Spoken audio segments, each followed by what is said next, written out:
Henry, known as the Young King, was the second of 5 sons of King Henry II of England and Queen Eleanor of Aquitaine, but the first to survive infancy. Beginning in 1170, he officially reigned alongside his father as King of England, Duke of Normandy, Count of Anjou and Maine. Henry the Young King was the only crowned associate king in the history of England following the Norman conquest. Early life. Little is known of the young Prince Henry before the events associated with his marriage and coronation. His mother's children by her first marriage to Louis VII of France were Marie of France, Countess of Champagne, and Alix of France. He had one older brother, William IX, Count of Poitiers, and his younger siblings included Matilda, Richard, Geoffrey, Eleanor, Joan, and John. In June 1170, the 15-year-old Henry was crowned king during his father's lifetime, something originally practiced by the French Capetian dynasty and adopted by the English kings Stephen and Henry II.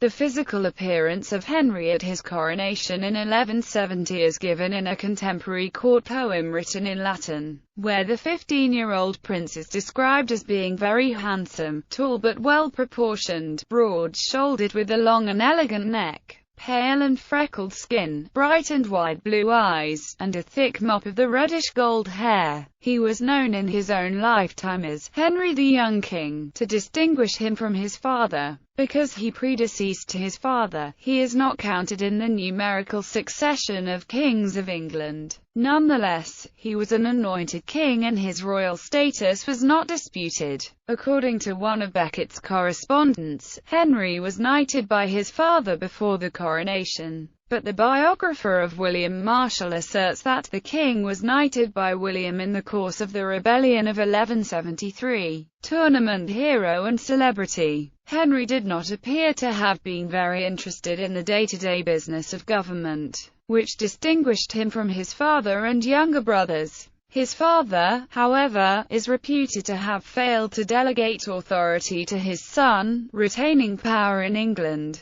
The majority opinion amongst historians is that of W. L. Warren. The young Henry was the only one of his family who was popular in his own day. It was true that he was also the only one who gave no evidence of political sagacity, military skill, or even ordinary intelligence. And elaborated in a later book, he was gracious, benign, affable, courteous, the soul of liberality and generosity. Unfortunately, he was also shallow, vain, careless, high-hoped, incompetent, improvident, and irresponsible. The young king's contemporary reputation, however, was by no means so negative. This had much to do with his place in the enthusiastic tournament culture of his own day. We can see this from his appearances in the History of William Marshall, the biography of the knight assigned to him as a tutor in 1170, and who became his tournament team leader until 1182. The history depicts him as constantly moving from one tournament to another across northern and central France between 1175 and 1182, with his cousins, Philip, Count of Flanders, and Baldwin V, Count of Hainault, Flanders and Namur. He was one of the key patrons of the sport.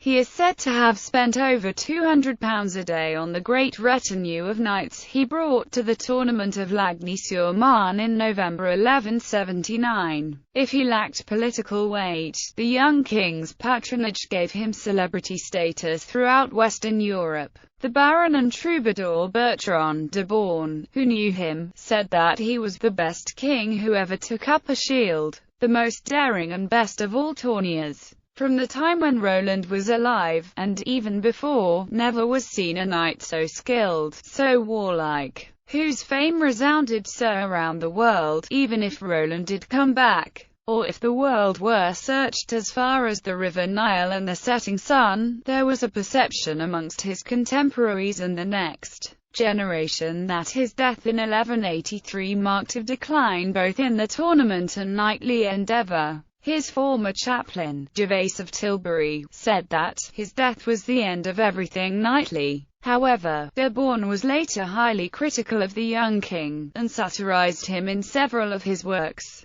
Political career. The young Henry played an important part in the politics of his father's reign. On the 2nd of November 1160, he was betrothed to Margaret of France, daughter of King Louis VII of France, and his second wife, Constance of Castile, when he was 5 years of age and she was at least 2. The marriage was an attempt to finally settle the struggle between the Counts of Anjou and the French kings over possession of the frontier district of the Norman Vexin, which Louis VII acquired from Henry's grandfather, Geoffrey Plantagenet, Count of Anjou, around 1144. By the terms of the settlement, Margaret would bring the castles of the Norman Vexin to her new husband. However, the marriage was pushed through by Henry II when young Henry and Margaret were small children, so that he could seize the castles. A bitter border war followed between the kings. They were formally married on the 27th of August 1172 at Winchester Cathedral, when Henry, aged 17, was crowned King of England a second time, this time together with Margaret, by Rotrou, the Archbishop of Rouen. Young Henry fell out with his father in 1173. Contemporary chroniclers allege that it was due to the young man's frustration that his father had given him no realm to rule, and feeling starved of funds. The rebellion seems, however, to have drawn strength from much deeper discontent with his father's rule, and a formidable party of Anglo-Norman, Norman, Angevin, Poitevin and Breton magnates joined him. The civil war came close to toppling the king, and he was narrowly saved by the loyalty of a party of nobles with holdings on the English side of the Channel, and the defeat and capture of the King of Scotland. Young Henry sought a reconciliation after the capture of his mother and the failure of the revolt. By the terms of the settlement, his funds were much increased, and he apparently devoted most of the next 7 years to the amusement of the tournament. In November 1179, he represented his father at the coronation of Philip Augustus as Associate King of France at Reims. He acted as steward of France and carried the crown in the coronation procession. Later, he played a leading role in the celebratory tournament held at Lagny-sur-Marne, to which he brought a retinue of over 500 knights at huge expense. The young Henry's affairs took a turn for the worse in 1182. He fell out with William Marshal, the leader of his tournament Mesne-Equity. The unknown author of L'Histoire de Guillaume le Maréchal suggests that Marshal's disgrace was because he had indulged in a clandestine affair with Queen Margaret. David Crouch, one of the Marshal's principal modern biographers, argues that the charge against William was actually one of lèse-majesté, brought on by Marshal's own arrogance and greed. The charge of adultery was only introduced in the life of William Marshal as a distraction from the real charges, of which he was most probably guilty. Though the young king sent his wife early in 1183 to the French court, it was done most likely to keep her safe in the impending war with his brother, Richard, rather than because she was in disgrace. The only child of Henry and Margaret was William of England, born prematurely on the 19th of June 1177, and dying 3 days later. This difficult delivery may have rendered her barren, as she had no further children. Death and burial. Henry the young king died, aged 28, in the summer of 1183. During the course of a campaign in the Limousin against his father and his brother Richard, he had just completed a pillage of local monasteries to raise money to pay his mercenaries. He contracted dysentery at the beginning of June. Weakening fast, he was taken to Martel, near Limoges. It was clear to his household that he was dying on the 7th of June when he was confessed and received the last rites. As a token of his penitence for his war against his father, he prostrated himself naked on the floor before a crucifix. He made a testament, and since he had taken a crusader's vow, he gave his cloak to his friend William Marshal with the plea that he should take the cloak to the Holy Sepulchre in Jerusalem. On his deathbed, he reportedly asked to be reconciled to his father, but King Henry, fearing a trick, refused to see him. He died on the 11th of June, clasping a ring his father had sent instead as a sign of his forgiveness. After his death, his father is said to have exclaimed,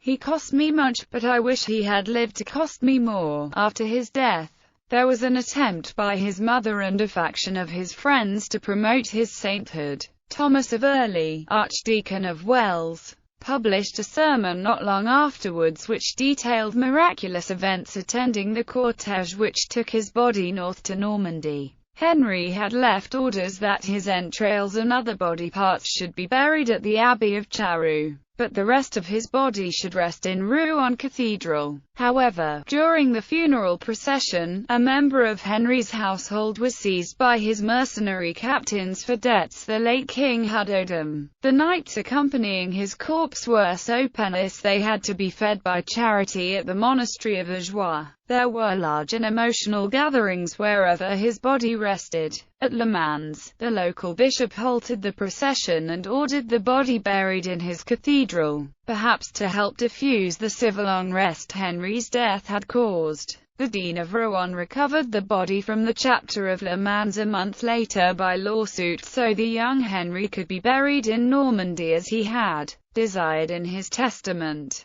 His remains are in Rouen Cathedral, where his tomb is on the opposite side of the altar from the tomb of his younger brother, Richard, with whom he was perpetually quarrelling. The tomb of the Archbishop of Rouen, who had married him and Margaret, lies nearby in the ambulatory. His brothers Richard and John both later became kings of England. Appearance and character. Henry and Richard were both tall in stature, rather above the middle size, and of commanding aspect. In courage and magnanimity they were nearly equal, but in the character of their virtues there was great disparity. Henry was admirable for gentleness and liberality, had a commendable suavity, commended for his easy temper, remarkable for his clemency. The vile and undeserving found their refuge in Henry, was the shield of bad men, was bent on martial sports, bestowed his favors on foreigners. Henry's ambition magnanimously compassed the world. Another description says, he was tall in stature and distinguished in appearance. His face expressed merriment and mature judgment in good measure, fairer among the children of men. He was courteous and cheerful, gracious to all, he was loved by all, amiable to all, he was incapable of making an enemy. He was matchless in warfare, and as he outstripped them all in valor, cordiality, and the outstanding graciousness of his manners,